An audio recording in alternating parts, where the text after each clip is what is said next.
What if I told you that the key to unlocking longevity, vitality, wisdom, bliss, happiness, and contentment was already inside you? In fact, the secret lies within balancing three universal energies. And on this episode, you'll learn what those three energies are, how to recognize them within yourself, and how to work with them to keep them balanced and experience optimal health and well being. What is up, my witches? Welcome to the Queer Soul Alchemy podcast, where we help queer folks connect with supportive community, embrace their authentic selves, and explore spirituality, yoga, and astrology. I'm your host, Lee Davy. What is up, everybody? I'm your host and favorite queer envy priestess, Lee Davy, your humble soul shepherd, your inner alchemy doula, and I am continuing to take us on a magic carpet ride of the 3 sets of 3s in yoga and Ayurveda. So in the last episode, we started our journey with the 3 gunas, and that was our first set of 3 from yoga philosophy. But on this episode, we'll explore ancient wisdom from yoga's sister science, Ayurveda. On this episode, you'll discover the 3 Ayurvedic mind-body types and how they can show up as physical and emotional symptoms for you, how these 3 types mirror the 3 gunas, or attributes from yoga philosophy, and which zodiac signs correspond to each of the mind-body types, and we'll also do a deep dive into the Virgo energy archetype. But first, new podcast episodes drop every other Thursday on Spotify, YouTube, and Apple Podcasts. So wherever you're listening from, please help me stay sane and feel like I'm not just screaming into the vast and lawless black hole of the internet by pretty please leaving me a like, a comment, and a 5-star review. Make sure you're subscribed, honey, so you can see more of me and I can see more of you. And what do you guys want to hear about next? Email me at paisleyparvatidavy@gmail.com. I'll be happy to answer your questions, share your feedback on the podcast, and so forth. Let's get into the astrology key insights and main transits for this episode. Is Mercury in the microwave again, you guys?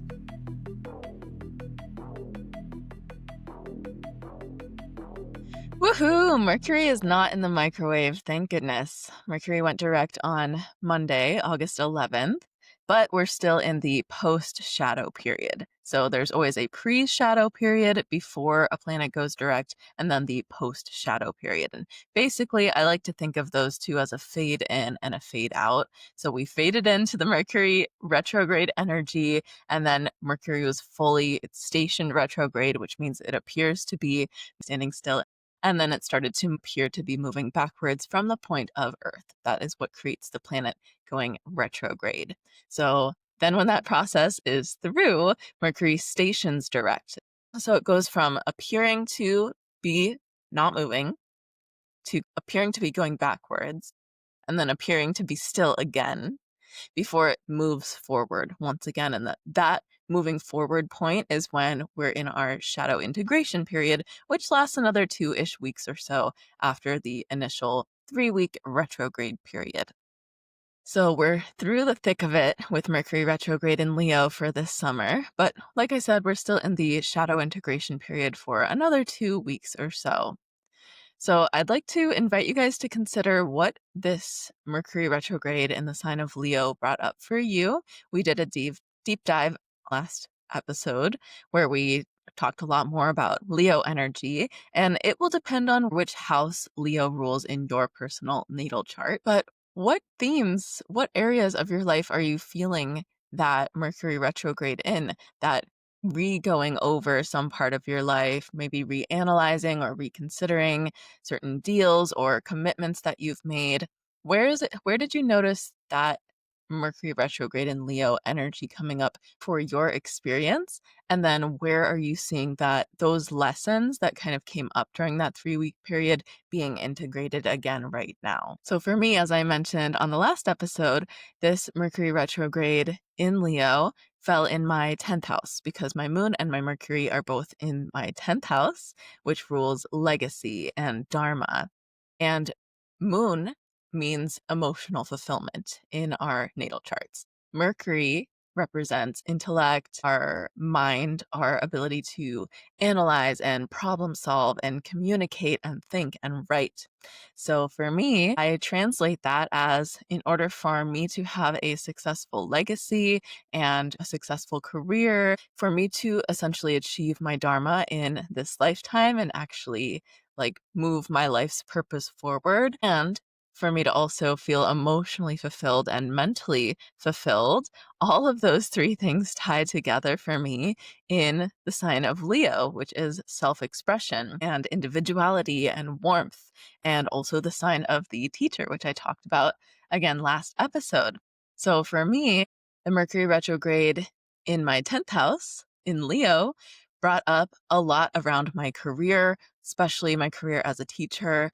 It has brought up, there's been a huge cycle for me ending in terms of my personal self expression. And that for me just relates really closely to my career because my moon is in the 10th house. And I also have a Scorpio ascendant. So for me, personal transformation and constantly shedding layers and like redoing and rebuilding, like shedding, cleansing, and releasing, rebuilding from the ground up, that has really been a theme for me throughout my life, including how I look on the outside and just constantly moving through phases of changing my appearance on the outside to match up with how I've evolved to how I feel on the inside, if that makes sense. Scorpio is a sign ruled by Pluto, which is also constant transformation. So anyway, for me, this has been really coming up as there's been a huge cycle that has recently ended for me in terms of my career, my dharma, and how I express myself, which means that there is a new cycle beginning for me, which I'm really excited about. And I also talked in last episode about how I've been chatting with Mount Madonna Center, which is the group out in California where I have trained and studied and lived.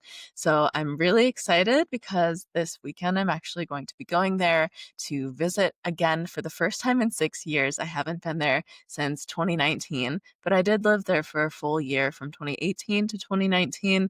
And then I also studied with them online for a full year after that. And I've just been in contact with them. I've also worked for them before. So I'm going to be going over there this weekend to do some work for them and just visit, hopefully see some friends that I haven't seen in years.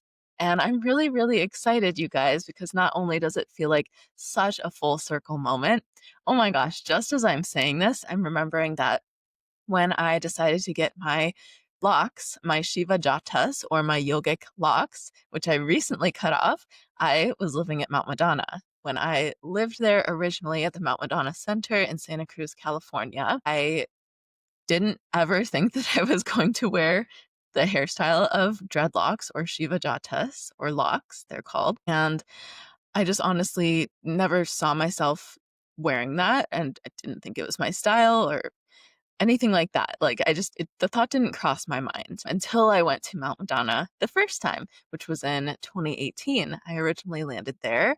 And within just a few months of being there, I had met several people who wore this hairstyle and they really inspired me.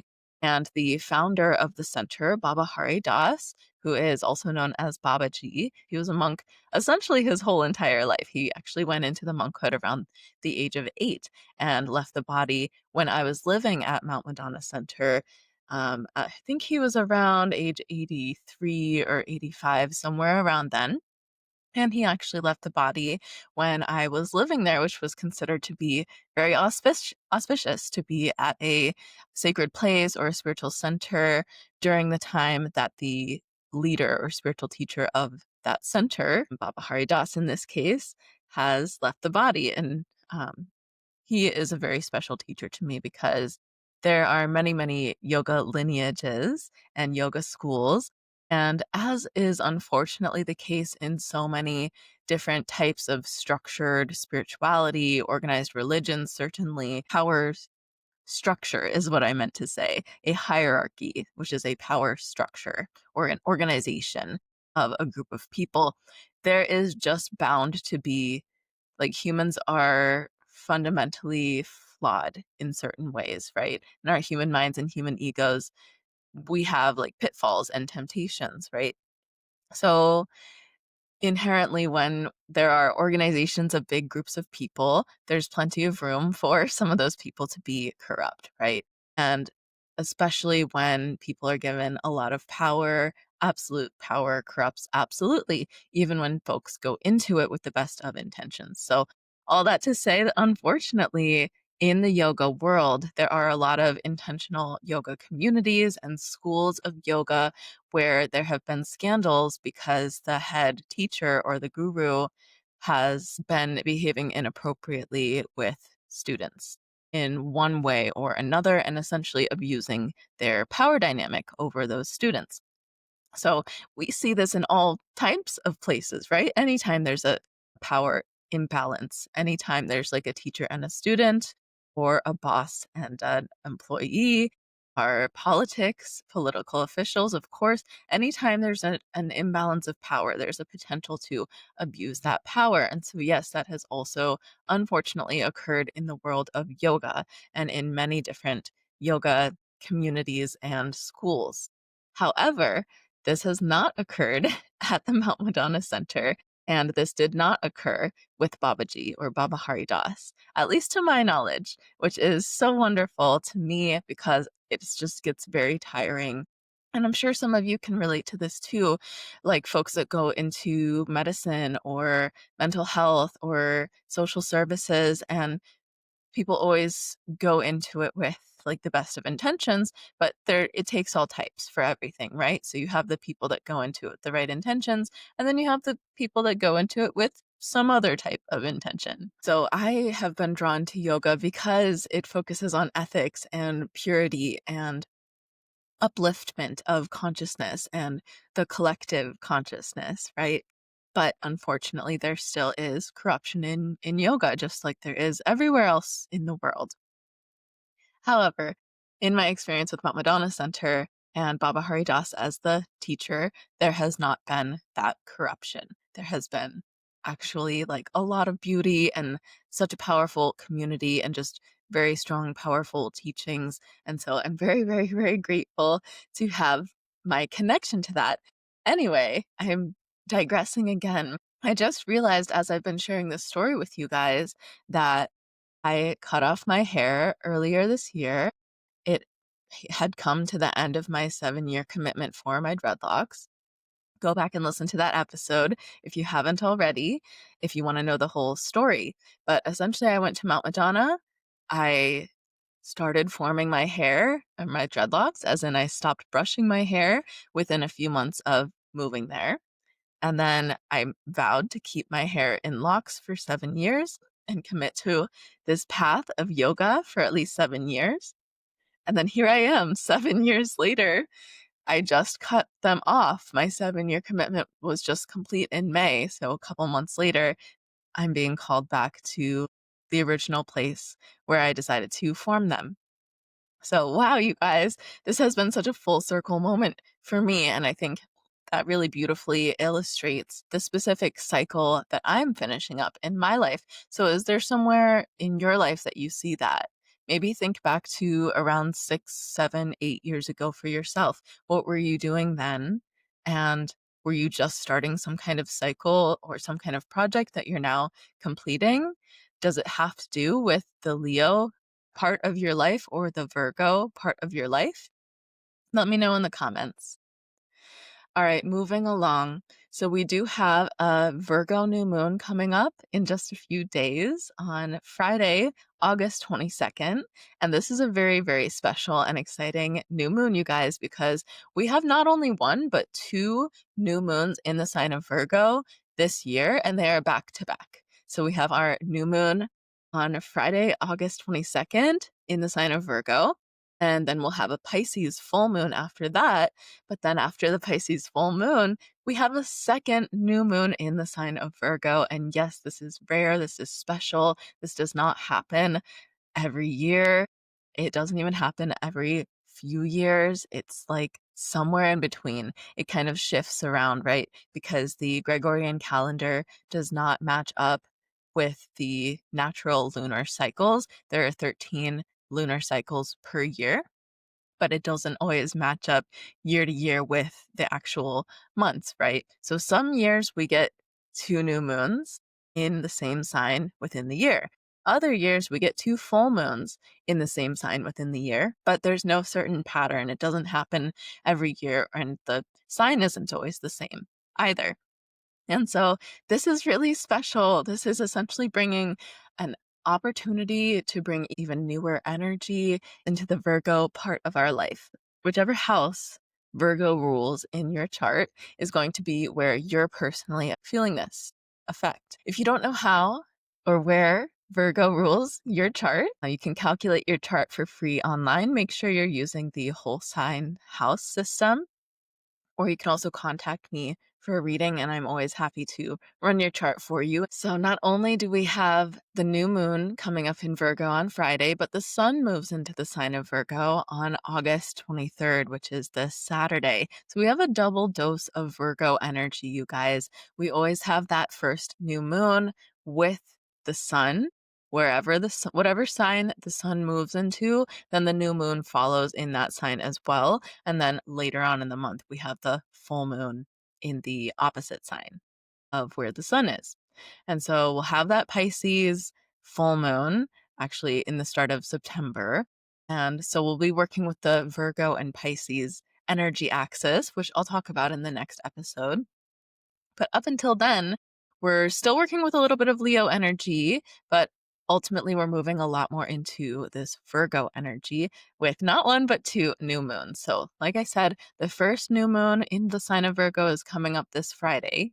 And then the second new moon in the sign of Virgo will come about a month later, almost exactly a month later. September 21st is the second new moon in the sign of Virgo for this year. So this is, again, putting extra emphasis, whatever area of your life, whichever house of your life, your natal chart, Virgo is ruling.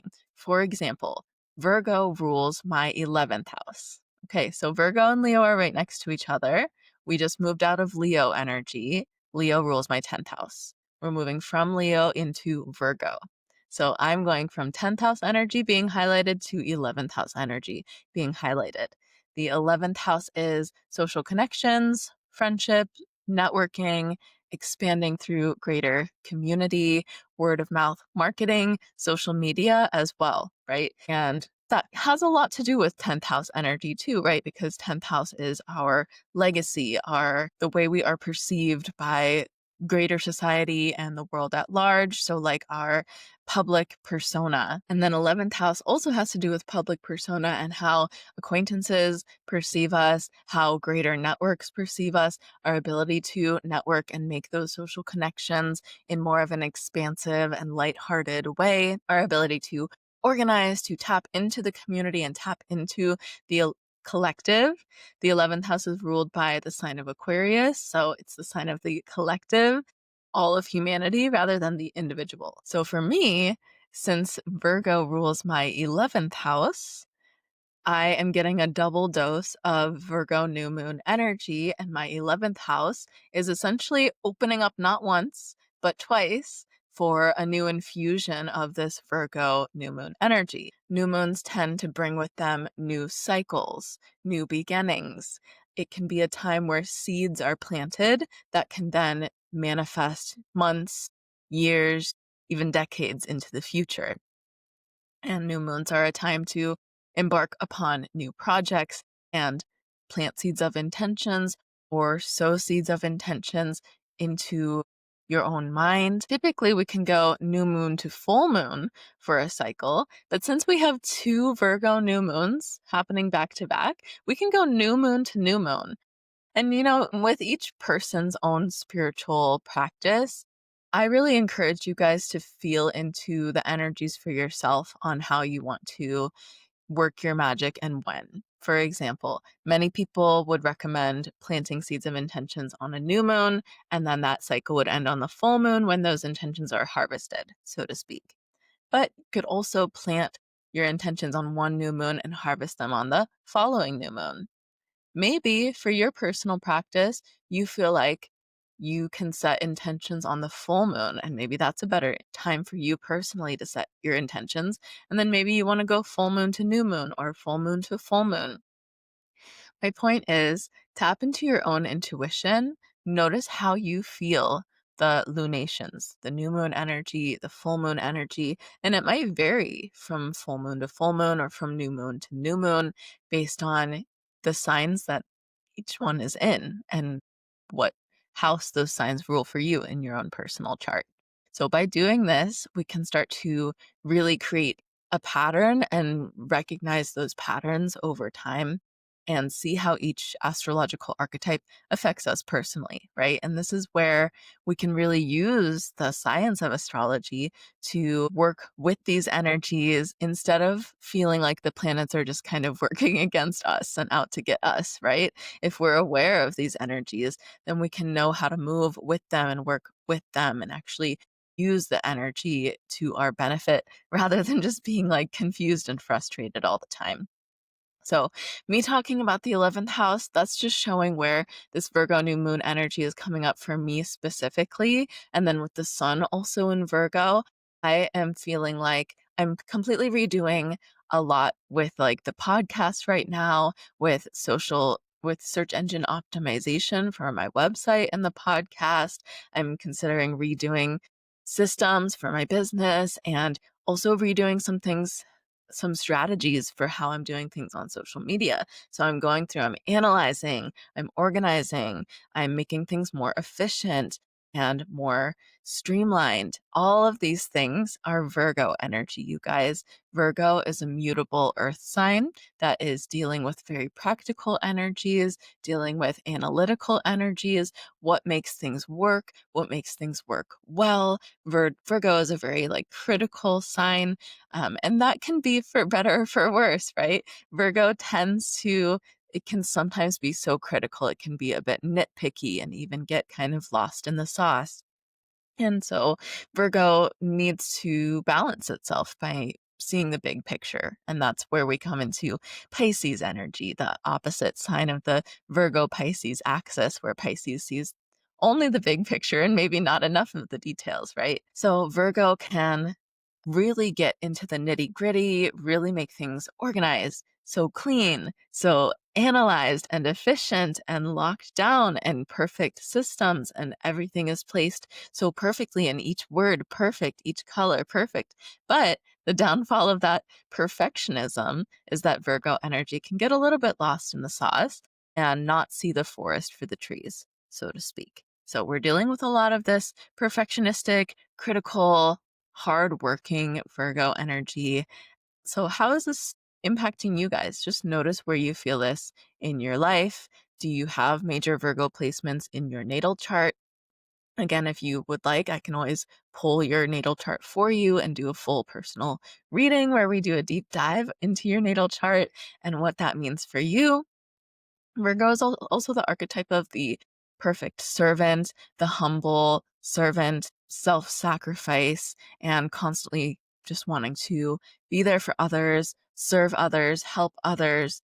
And to a point where Virgo can almost become a bit of a martyr. That self sacrifice can also be for better or for worse. So, in the spirit of service, in the spirit of humbleness and working hard, where do you see this part of Virgo energy impacting your life and your energy? And then in the spirit of overly critical and overly perfectionistic tendencies and kind of slowing ourselves down out of fear of not being perfect or not being enough or not being good enough, where do you see that part of Virgo energy impacting you in your life?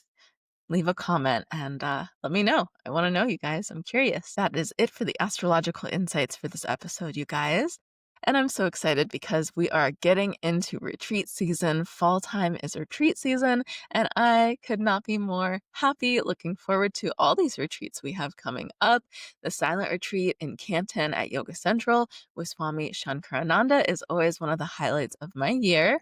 We also have the queer camp out yoga retreat for members of the LGBTQ plus community happening in September, and the Wild Witchy Women's Yoga Retreat coming around again in October. And then finally, the Guatemala Yoga Retreat is happening next February 2026. I made a whole episode with more information about that one. So if you're curious, check out episode number 8. Don't miss out on exclusive access to my free self-care resource guide, which I've specifically curated. To download this guide and receive exclusive insights directly to your inbox, please sign up for my email newsletter on my website at youareloved.one/pod. That's youareloved.one/pod. Moving on to the main content for this episode. So, throughout the philosophy, you guys, there have been examples of the power of three, such as maiden, mother, crone archetype that we work with in the priestess tradition, the past, present, and future, which we're all familiar with. And that's not exactly like a spiritual concept. That's just something that we humans are currently agreeing on linear time. Time is not linear. That's a discussion for a different day, but we humans are all agreeing that past, present, and future are parts of time that we're going to compartmentalize. So that's another sacred three. That's more of like a secular sacred three, right? Or at least it could be viewed both secularly and sacredly. A religious example of the power of three is the Son, the Father, and the Holy Spirit in Christianity. A yogic example would be Triputi, which is the combination of the mind, the body, and the breath. When we focus on all three of these, the mind becomes very quiet and we start to move toward the state of yoga or union. And an astrological example of the power of three is the sun, the moon, and the stars, for example, or the sun, the moon, and the earth. There's a lot of different powers of three, you guys. Past, present, future, child, adult, elder, aka maiden, mother, crone. Like, there are so many examples. I'm sure you can think of some more powers of three. Drop them in a comment if you can think of one. And in the last episode, we started this journey with the three powers of three in yoga and Ayurveda. We started with the three gunas, which was our first set of three from yoga philosophy. And on this episode, we'll explore more ancient wisdom from yoga's sister science, which is Ayurveda, and the concept of the three doshas, or the Ayurvedic mind-body types. So according to Ayurveda, there are three natural forces called doshas. And these doshas are universal energies. They govern everything. Does this sound familiar? It's really similar to the concept of the three gunas in yoga that we covered on the last episode. So while the word guna in Sanskrit means attribute or quality, the word dosha means that which is in constant motion. So the doshas are made up of the five elements, which are earth, water, fire, air, and ether in different combinations to make up the three Ayurvedic mind-body types.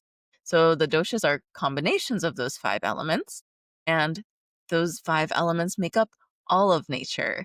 There is earth, water, fire, air, and ether in the outer environment, in the forest, in the trees. And there's earth, water, fire, air, and ether in different combinations and different amounts within each of our bodies, right? So we're working with macrocosm, big picture, and microcosm, our own personal universe with these big concepts through yoga and Ayurveda. All right, so what are the combinations? What are these specific mind-body types, Paisley? Well, we've talked about them before, but today we'll go into a deeper dive that I'm hoping will bring you guys some more clarity. Because just as a friendly reminder, especially if these concepts are new to you, I really encourage you to sit with them. And oftentimes we need to hear them over and over again in order to start to really absorb and observe and feel these concepts as true within ourselves. When I first started becoming exposed to all things yoga and Ayurveda, I certainly remember feeling really overwhelmed really quickly. Like there's a lot to know. And after a full year of studying, after I completed my first 200-hour yoga teacher training, I only knew how little I knew. I only knew how much I didn't know.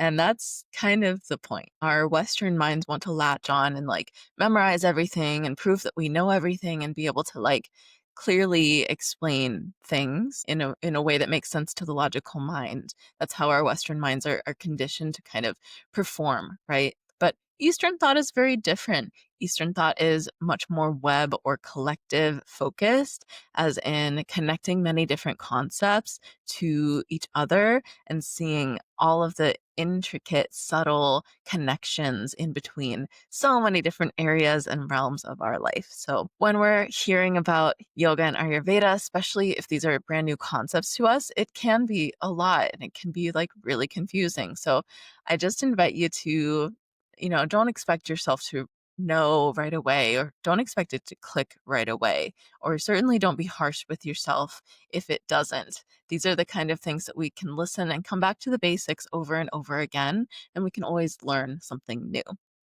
And after kind of working with it, sitting with it, contemplating, and slowly integrating this knowledge into your life, you'll start to be able to feel it and observe it more and more, and it'll just start to become more intuitive. So stick with it, you guys. This is really why yoga and Ayurveda are lifelong practices, right? And it takes years and years and years to become like a true master of any of this stuff. Okay. All right. So the three Ayurvedic mind body type combinations are Pitta, which is the elemental combination of fire and water, Kapha, which combines the elements of water and earth, and Vata, which combines the elements of air and ether.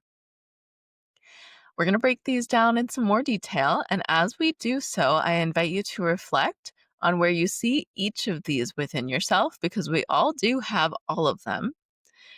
And without further ado, let's talk a little bit more. So dosha number 1, Pitta dosha. Again, this is the combination of water and fire. Pitta dosha is made up of the elements water and fire.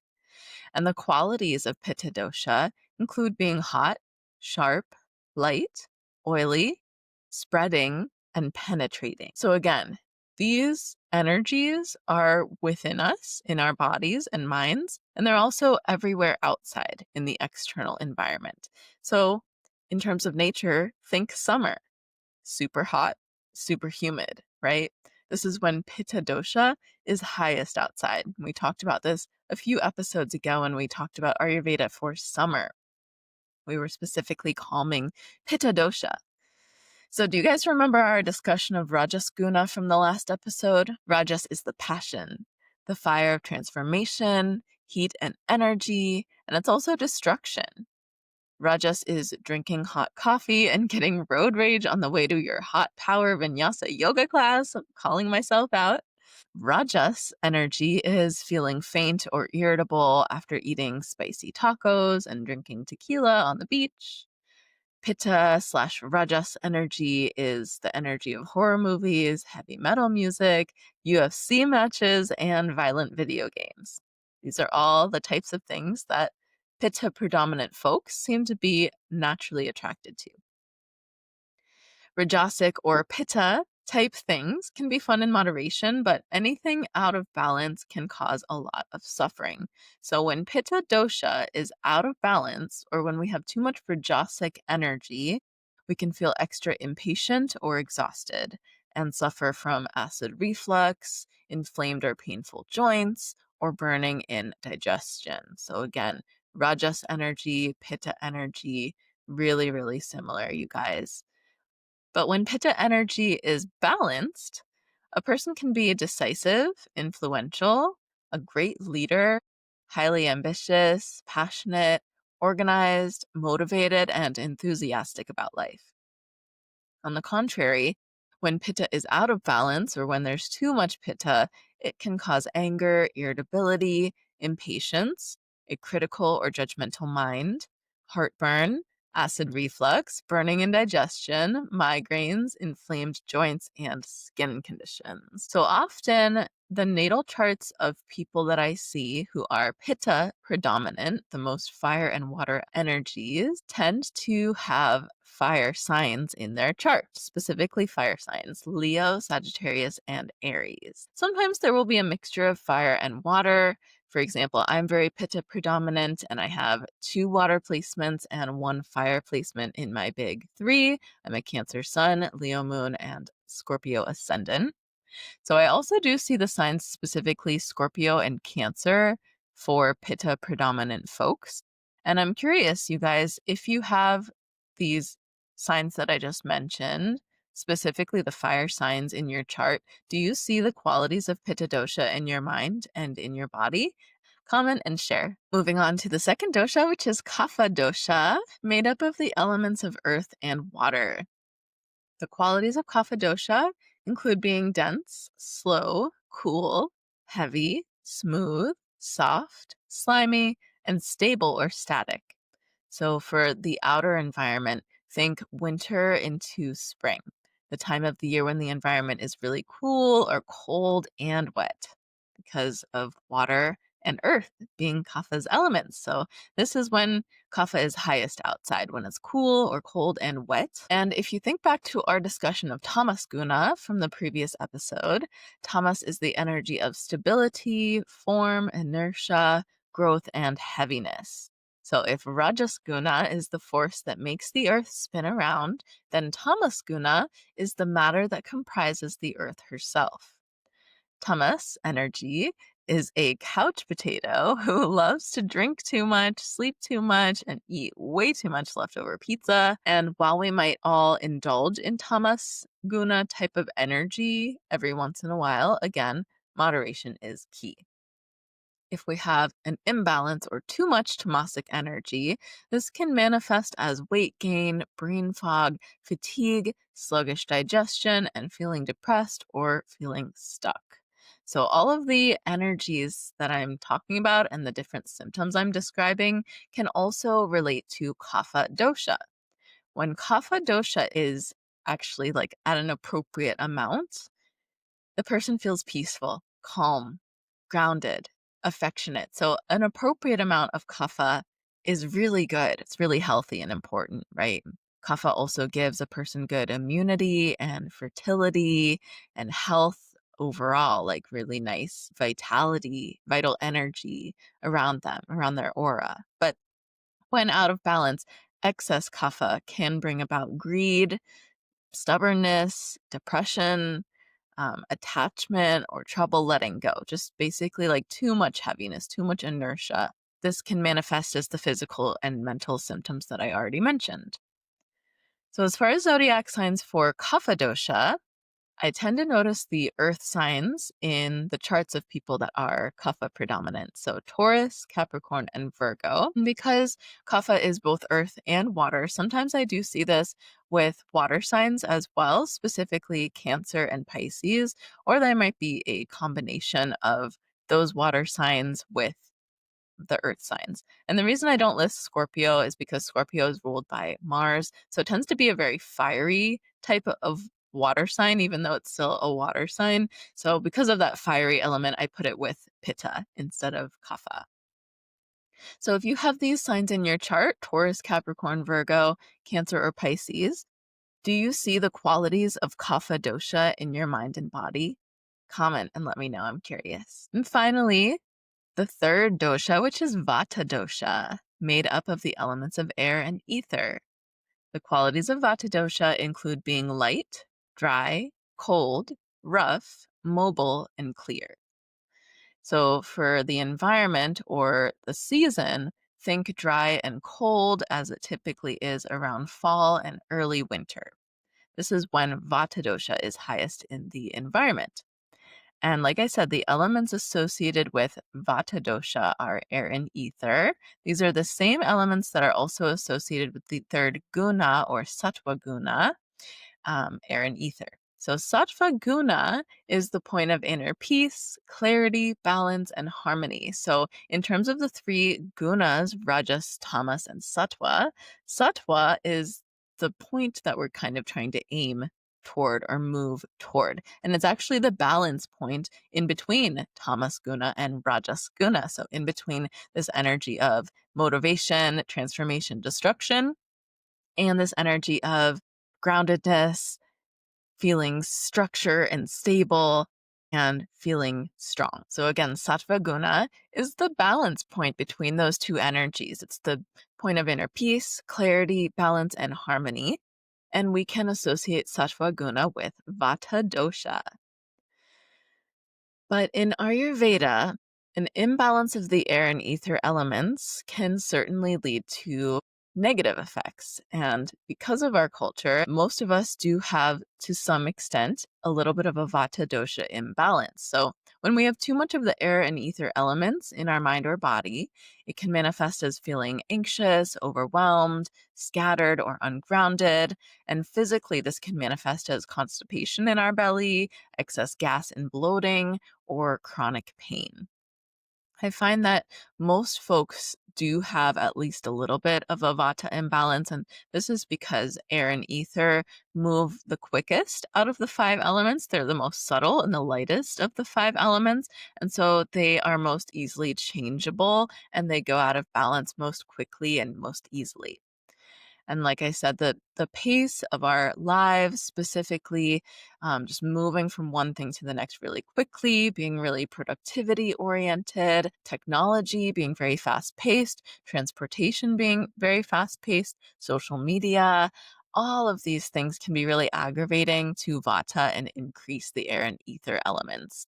So if I think of aggravated or imbalanced vata, a couple examples come to mind. One example is a really exhausted parent, say a parent of a newborn or like a 2 or 3 year old toddler who's really exhausted. They don't have enough time to like rest or cook for themselves, or they're like surviving on crunchy granola bars and don't sleep enough, or they're being woken up by their child every few hours. And they're just constantly depleted, exhausted, constantly running and worrying. That's a really strong classic example of high vata. Another thing that I will tend to see, at least in the circles that I run in, where not as many people have kids, but this is an archetype that I tend to see, is the archetype of the crunchy hippie, the one who is in search and pursuit of enlightenment. So they travel a bunch, they'll fast for days, they'll practice Kundalini yoga, breathwork, and chanting for hours at a time, and indulge in LSD trips, all in pursuit of enlightenment, but only to end up in the hospital for anxiety attacks. That is high vata dosha. And the balance, the solution, is grounding. So when vata is in balance, a person is likely to feel creative, even visionary, open-minded, spiritual, flexible, and easygoing. But when vata is out of balance, or when there's too much vata, we can experience anxiety, fear, insecurity, constipation, gas and bloating, stiff and cracking joints, dry skin, brittle hair and nails, difficulty focusing, feeling ungrounded, and insomnia. So again, because most of us do have at least a little bit of a vata imbalance, it is imperative to keep vata grounded and balanced in order to feel our best. And the zodiac signs that I often see in the charts of vata predominant people are typically the air signs. So Aquarius, Gemini, and Libra. I also do see mutable signs associated with vata, because mutable astrology signs are the most changeable and adaptable, and that is the energy of vata as well as the elements of air and ether. So the mutable signs that I see are specifically Virgo and Pisces. Gemini I already named because that's the air sign, and we do see all three of the air signs for vata, but also Sagittarius could be in there because Sagittarius is another mutable sign. It's the mutable fire sign. So I'm curious if you have any of those signs in your chart, especially Aquarius, Gemini, or Libra. Do you see the qualities of vata dosha in your mind and body? Comment and let me know. I'm curious.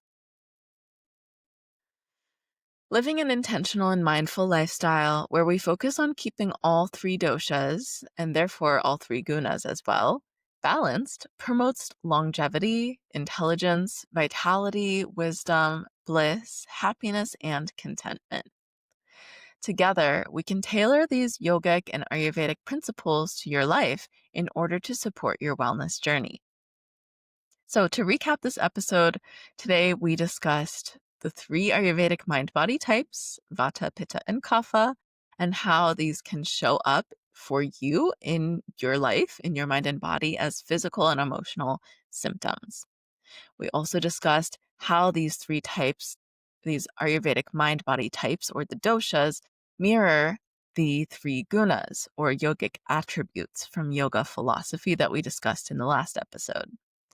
And lastly, we discussed which zodiac signs correspond to each mind-body type in Ayurveda, and we dove deep into the archetype of Virgo energy because we have not one, but two new moons in Virgo this year, and we are about to enter Virgo season. I hope this information has been helpful for you guys on your journey toward inner peace and balance. If you're interested in diving deeper and learning more about yoga and Ayurveda, don't forget to sign up for my email list on my website at yourloved.one/pod. And all those good links are in the show notes for you. I do also offer an online Ayurveda fundamentals video course, which is self-paced, and it's available right on my website on the online courses page. So if you're ready to dive deeper into the subject right now, specifically the doshas and how you can actually not just understand the doshas, but actually apply them to your body, to your life, and what's going on for you right now in your journey. That course also includes a doshas quiz and self-assessment so that you can figure out which of the three doshas you embody the most, or where your areas of imbalance might tend to be because you already have the most of that element in you. So like I said, Ayurveda Fundamentals video course, it's self-paced. You can go purchase it right now and just start right now and dive in if you are really interested in this subject. Thank you guys for tuning in. And until next time, be sure to check out the other episodes. Let's stay connected and stay witchy. I'll talk to you soon, and blessed be. With all my love, Paisley Parvati Devi.